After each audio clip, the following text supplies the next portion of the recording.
Shubor nakaslem jong unongsan Hima. Ka United States bat ka Israel lai kumba Kim Don Shu ka ju ka jing Thmu ha ka bay day bat ka jing kun Persya ya ka Iran.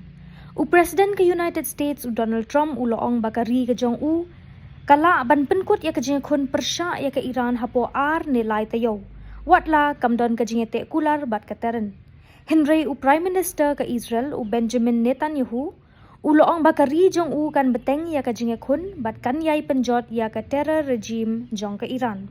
Kini ka jinge kren ki wan hadin ba u President ka Iran u Mauzad Pezeshkian uloong bakari jong u ka don ya ka mon ka baskem ban Pynkut ya ka jinge kun. Henry day tang lada kinong shun kin ai jing yada bakan om sedang biang.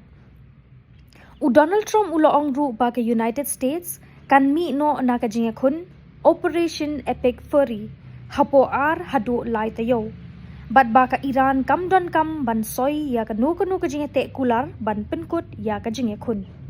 Hakipor bala dep u Trump u jukala jing mut bunsin. Kumba teng u kwa ban penjor ya ka jing kun ban pha sipai shamadan. Bat kat ba teng u kwa ban Pynkut da ka jinge kren yesuk bat ka Iran. Ula berngem ru ban penklan ya ka jinge kun lada ka Iran kam pediang ya ka 15-point ceasefire plan jong ka US. Kabakin tup ya ka jingkang ya ki namding ban sange ya ka uranium enrichment bat ban plie biang ya ka duriaw ba Strait of Hormuz.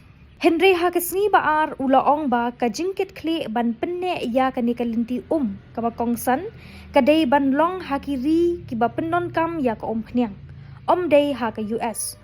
Ulo ong ba, don daw ban ngin le ya kani. Kani ka jing kala jing mut jong u kawan hadin ba ulas ngau kya ya ki parolok ri. Ki ba omla ban kershan shu ya ka jing kun jong ka US. Min shua ha kani ka ju ka sngi, ulo ong ya ka United Kingdom bat ki wei ki ri Europe.